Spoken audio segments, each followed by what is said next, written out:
All right, Fresh. Let's go to maybe the game that has the most amount of intrigue, and that's the Pac-12 title game out there in Viva Las Vegas. Oregon, 11-1 on the year. They got one loss in the conference. It was in Washington against the Huskies. They're facing the Huskies. They're 12-0. This Washington team, you know who they remind me of, though, is TCU. Is that all the second half of the season? Is this the week Washington loses? Is this the week Washington loses? And then all of a sudden they're going up against a really tough matchup.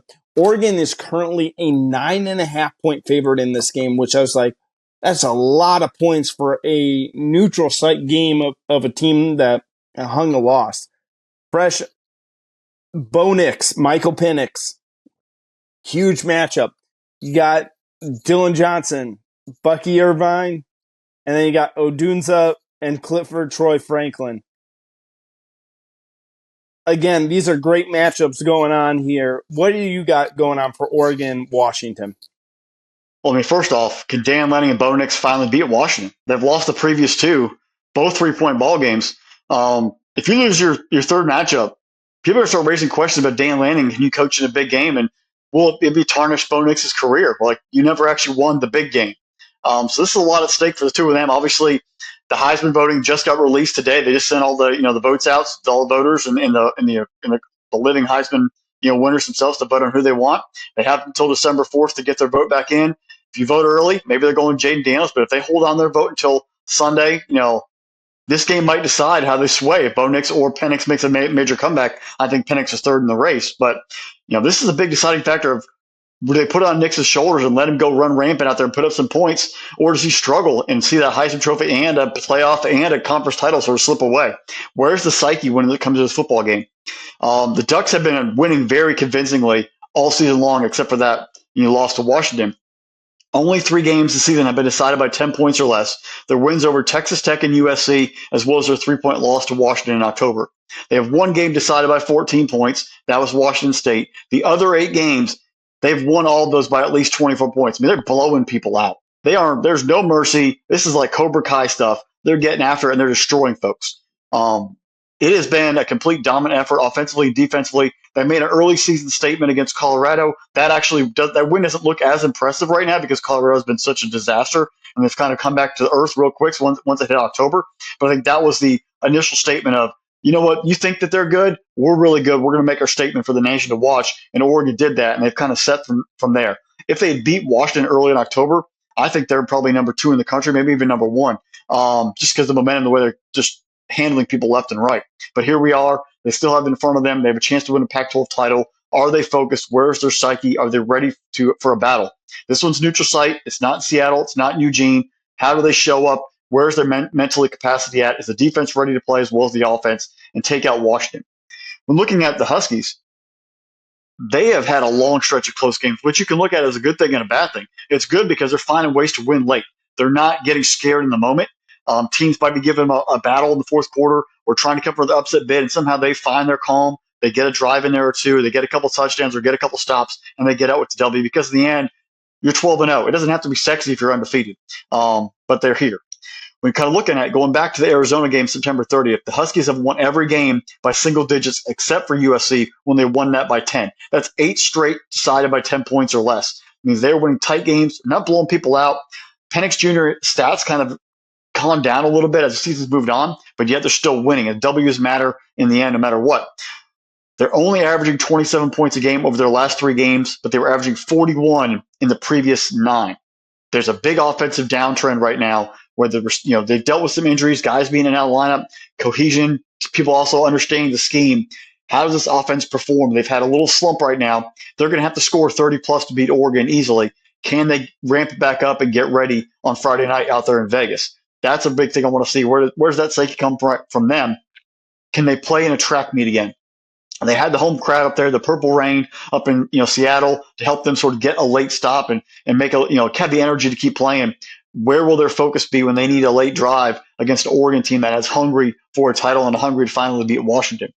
You mentioned Rome, Jalen Polk, Jalen McMillan, Dylan Johnson, they've all got to have a game. They've got to be there for their quarterback. If that ball hits their hands, they've got to catch it. You can't have drops, can't have fumbles. You've got to hit the hole. You've got to run the right route, because with the offensive validity and veracity that Oregon has, you cannot waste drives. And the same thing for Oregon. You can't waste possessions, because that Washington team, they could turn it on this week and score 40. You've got to be able to match every single thing. Touchdowns for touchdowns. Field goals do not win you this football game. You've got to score touchdowns. So both offenses got to be clicking, because both defenses have been hit or miss, when it comes to big moments. I want to see what Oregon defensively can do in this matchup. They haven't really stopped in the previous two matchups, given over 30 points.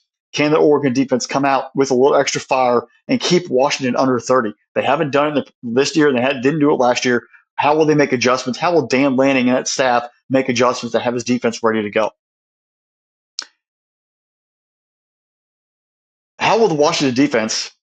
They have some flash. We saw Trice come into the year. They only have 19 sacks on the season, but they forced turnovers. They forced 17 so far. So that's where they're getting it. They're going to give up tons of yards. They're not going to give up the quarterback. They're going to bend, don't break, but they are going to force turnovers. Be aware of the control of the football if you're Bo Nix and that Oregon Duck team. And very similar for Oregon, they're going to get their sacks. They're going to get their turnovers, but they're in a bend, no break against better teams. But most teams they haven't played do have an elite offense outside of USC and Washington, and they had given up some points in this ball game. So which defense shows up in this game? Which defense can force turnovers, get pressure on the quarterback? I think Oregon has fuel. They have a hungry fire.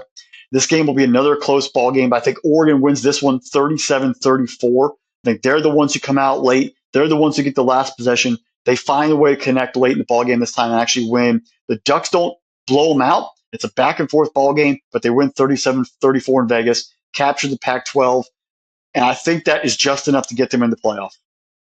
So Oregon's got the second best defense in the Pac-12. But then I looked at, teams that have an offense fresh that me and you would sit down and talk about and be like, they legitimately scare us. And in those games, Oregon has only really held a offense, limited an offense. And that was Oregon State last week in the Civil War at home in Eugene. I don't think that they're going to be to limit this. Folks, the over-under is set 66.5 right now. I'm going to tell you, probably take the over in that. This is going to be Bo Nix and Michael Penix Jr. in a shootout. I want to see this being a game where one just continuously tries to upstage the other. This game's on Friday night, and it's going to be a fun one. We're going to know a lot about the college football playoff going into Saturday morning. One of these two teams is probably in. Although Oregon may have a case because their strength of schedule is so weak. If they win this game and they're still not rated as 4, I think they're going to need a lot of help maybe in the front end, but I have a hard time leaving them out when they've gotten revenge for the one loss that they had on the year. I think the X factor for this game is going to be the running game, though. Fresh, it's going to be whoever's going to be able to run the football and to play complementary football with the passing game. Is it Bucky Irvine? Is he going to be able to hammer it home? Is it Dylan Johnson for them? You take a look at someone like Jordan James, who had a nice little game against Oregon State. Is he able to kind of show up and show out? Like, who's it going to be? In the end, Fresh, I'm with you. I got Oregon winning this game. They're going to get revenge on Washington for it. I got Oregon winning in a shootout. Give me 42-41 in this football game. A lot of points, no defense, very, very close. 1-point victory by the Ducks. How long is that from kickoff to the end of the game, commercials included? How long do you think that game's going to last? I think it's 8 o'clock is when it goes live in Vegas on Friday night. I figure probably 8, maybe 8:10, 8:12 kickoff, midnight. About a 4-hour game. It's going to be a 4-hour game because it's going to be a lot of passing and a lot of points, a lot of quick touchdowns. I think it's going to be a lot of points, Fresh. And touchdowns equal commercial breaks. Right.